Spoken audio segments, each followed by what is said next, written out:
प्रिय छात्रों, नमो नमः। आज हम प्रश्न निर्माण के बारे में पढ़ेंगे। किस तरह से परीक्षा में बार बार पूछा जाता है प्रश्न निर्माण हम किस तरह से कर सकते हैं। आज इस प्रश्न निर्माण के विषय में आज हम बात करेंगे। तो यहाँ पर देखो, सबसे पहले हम जानेंगे कि किस प्रकार से अगर हमें जो अंडरलाइन वर्ड है अगर वह स्थानवाचक है, किसी जगह को बता रहा है, तो उसके लिए हम कुत्र यूज करेंगे। जैसे दिल्ली नगरे, रमेश है दिल्ली नगरे वसती, रमेश दिल्ली नगर में रहता है, दिल्ली में रहता है। तो जब उसका हम प्रश्न निर्माण करेंगे इस वर्ड का, तो हम दिल्ली नगर को रिप्लेस करके इसकी जगह कुत्र लिख देंगे। रमेश है कुत्र वसती, रमेश कहाँ रहता है। ऐसे ही अगला सेंटेंस है त्वम विद्यालयम गच्छसि। अब विद्यालय क्या है? एक जगह है, एक स्थान है जहाँ पर पढ़ाई होती है। तो वह क्या है? स्थानवाचक वर्ड है, स्थानवाचक शब्द है। अब जब हम विद्यालय को हटाएंगे यहाँ से, विद्यालय की जगह हम क्या लिखेंगे? कुत्र लिखेंगे, ताकि हमारा प्रश्न बन सके। तो त्वम कुत्र गच्छसि, कि तुम कहाँ जाते हो। तो इस प्रकार से स्थानवाचक जो भी स्थान को बताने वाला वर्ड होगा उसके लिए हम कुत्र यूज करेंगे। अब इससे अगला जो है हमारा समयवाचक है। जब भी कोई वर्ड हमें समय का भान कराता है, समय का आभास कराता है, जैसे सप्तवादने, अष्टवादने, नववादने, प्रातः काले, साय काले, मध्याह्ने। तो जो भी वर्ड हमें समय का वाचक होगा, जो समय को बताने वाला वर्ड होगा, उसके लिए हम कदा वर्ड का यूज करेंगे जब हम प्रश्न निर्माण करेंगे। तो अब जैसे पहले उदाहरण में हमने दिया है सह सप्तवादने विद्यालयम गच्छति, वह 7 बजे विद्यालय जाता है।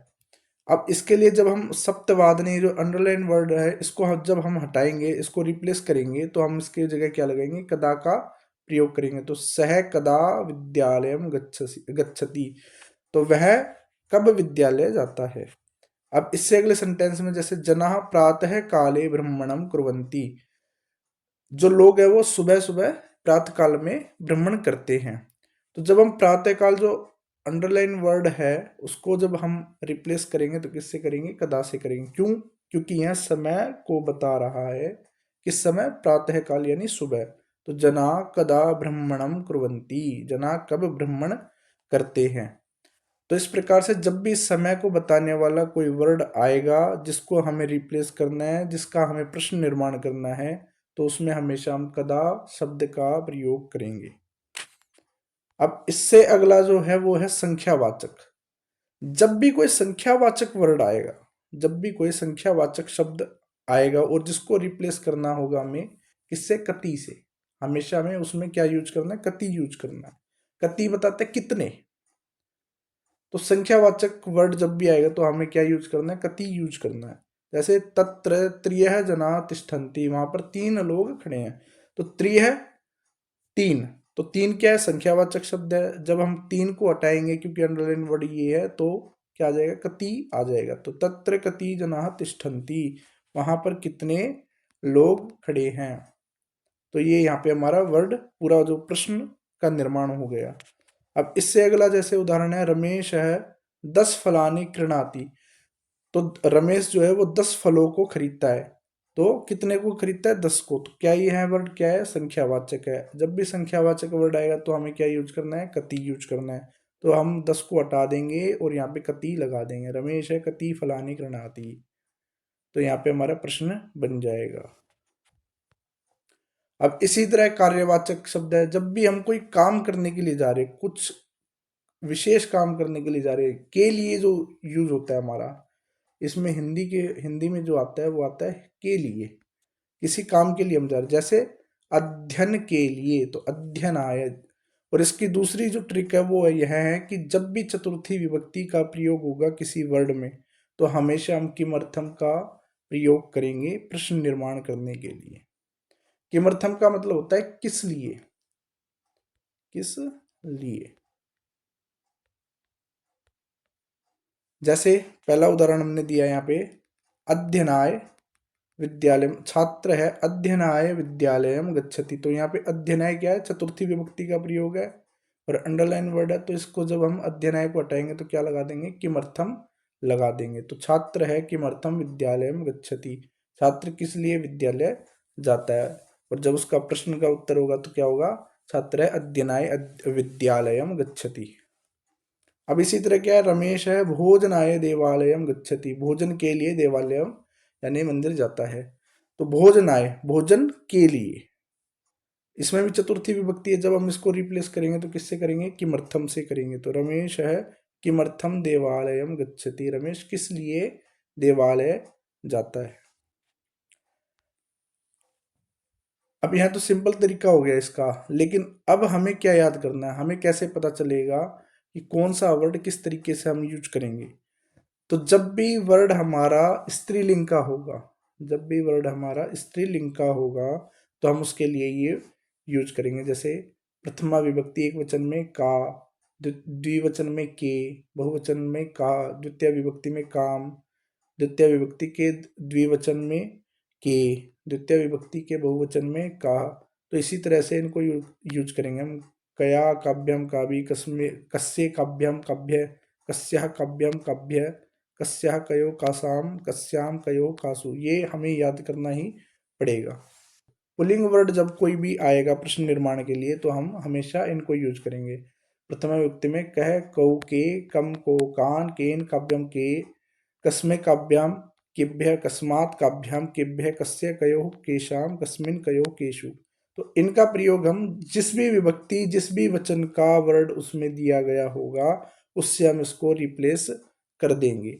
अब इसमें देखो यहाँ पे ये दो जो है प्रथमा और द्वितीय विभक्ति के, ये दो नपुंसक लिंग में चेंज होते हैं। बाकी के जितने भी है तृतीया चतुर्थी पंचमी षष्ठी सप्तमी, ये बाकी की बाकी सेम रहते हैं। जैसे यहाँ देखो, जब भी नपुंसक लिंग आएगा, कोई भी नपुंसक लिंग का वर्ड होगा तो उसके लिए हम क्या यूज करेंगे, किम के कानी, द्वितीय विभक्ति में भी किम के कानी। और बाकी का पूरा क्या रहेगा, पुल्लिंग की तरह रहेगा, ये बाकी का चेंज नहीं होगा। तो इसीलिए सिर्फ हमें क्या याद करना है, पुल्लिंग में नपुंसक लिंग में प्रथमा विभक्ति किम के कानी, द्वितीय विभक्ति किम के कानी। बाकी तो हमने इसमें जो पुल्लिंग का है वही सेम रहेगा, तो इसको याद करने की जरूरत नहीं है।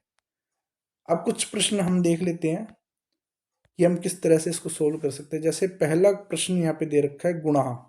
अब गुणा को हम किससे रिप्लेस कर सकते हैं, गुणा जो वर्ड है वो क्या है, पुल्लिंग का है और पुल्लिंग के बहुवचन का है। तो पुल्लिंग के बहुवचन में क्या बनता है, के इसका बनता है। अब इससे अगला क्या है, नद्य है। नद्य वर्ड जो है वो क्या है, स्त्रीलिंग का है और स्त्रीलिंग में भी किसका है, बहुवचन का है। तो इसको किससे यूज करेंगे, कहा, इसका हो जाएगा। इसी तरह से लुब्धस्य है, जैसे नपुंसक लिंग का है लुब्ध वर्ड और उसका षष्ठी षष्ठी विभक्ति एक वचन का है, तो क्या आ जाएगा इसमें, कस्य आ जाएगा, कस्य। अब इसी तरह से मधुमक्षिका, मधुमक्षिका वर्ड क्या है, स्त्रीलिंग का है और इसके लिए क्या यूज करेंगे, प्रथमा विभक्ति एक वचन में का यूज करेंगे। और इसी तरह क्या है, प्रकृति, तो इसके लिए भी का यूज करेंगे हम। अब इससे आगे देखो, यहाँ पे हम प्रश्न निर्माण कर रहे हैं रमाया। तो रमाया जो वर्ड है वो स्त्रीलिंग है एक, तो दूसरा क्या है, षष्ठी विभक्ति एक वचन का है। तो क्या बना था हमारा, षष्ठी विभक्ति एक वचन में स्त्रीलिंग में क्या होता है, कस्या वर्ड होता है, कस्या। तो ये यूज कर देंगे, यहाँ पे लिखा हुआ है नीचे हमने।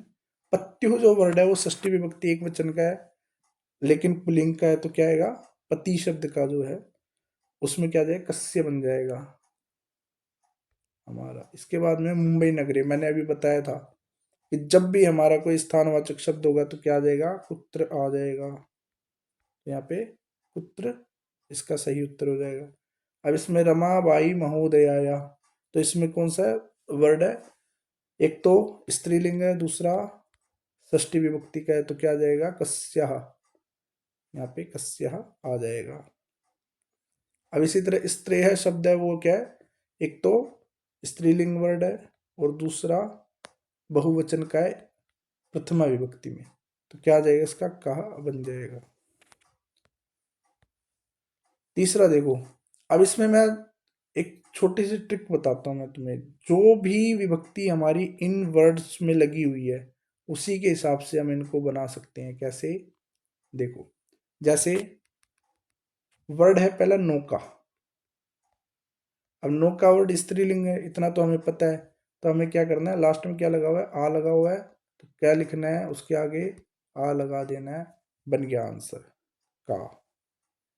अब इसी तरह पुष्पेशु, तो लास्ट में विभक्ति में क्या है, शु लगा हुआ है, एशु लगा हुआ है ना, तो क्या लिखो उसके आगे, एशु लिख दो, केशु बन गया। ये बन गया आपका उत्तर। इस तरह उष्ट्र लिखा हुआ है, लास्ट की विभक्ति क्या है, विसर्ग लगा हुआ है, तो क्या बन जाए इसका, कह बन जाएगा। कह लगाओ, उसके आगे विसर्ग लगा दो, बन गया आंसर। इसी तरह धावन समय लिखा हुआ है, तो धावन समय मैंने बताया था जब भी समयवाचक होगा तो क्या आ जाएगा हमारा, हमेशा क्या आएगा, कदा। नहीं तो अगर विभक्ति भी लगानी है तो हम क्या लगा दें, कस्मिन समय, कस्मिन समय, जैसे यहाँ पे लिखा हुआ है। इसी तरह सूर्य लिखा हुआ है, तो क्या आ जाएगा, इसमें के आ जाएगा। ठीक है, इस तरह से भी हम इसको सोल्व कर सकते हैं, जो सबसे आसान तरीका है। इसी तरह से हम दूसरे उदाहरण भी इनमें भी देख सकते हैं इनको। जैसे वर्ड है हमारा मुंबई नगरे, तो यहाँ पे कुत्र आ जाएगा। इसी तरह यहाँ पे रमाया, तो यह आ रहा है, तो कस्या बन जाएगा। पत्यु आ रहा है, तो क्या आ जाएगा, कस्य है आ जाएगा। इनके लास्ट की हमें क्या देखनी है, विभक्ति देखनी है बस। विभक्ति से हम इनके आंसर्स को कर सकते हैं। जैसे यहाँ पे गुणा लिखा हुआ है, तो हमें लास्ट की विभक्ति देखनी है, बहुवचन है और विसर्ग लगा हुआ है, तो क्या कर देंगे, की आ जाएगा इसमें। इसी तरह नद्य स्त्रीलिंग है, तो जैसे लुब्धस्य लिखा हुआ है, तो यहाँ पे क्या करेंगे, कै और लास्ट की विभक्ति के स्य, तो कस्य बन जाएगा यहाँ पे। मधुमक्षी का लिखा हुआ है, आगे विभक्ति क्या, आ, का बन गया, इसका आंसर हो गया। तो इसी तरह से हम इनके आंसर्स को लिख सकते हैं, निकाल सकते हैं, और इजीली हम इनको पेपर में कर सकते हैं। ज़्यादा मेहनत करने की ज़रूरत नहीं है इसमें।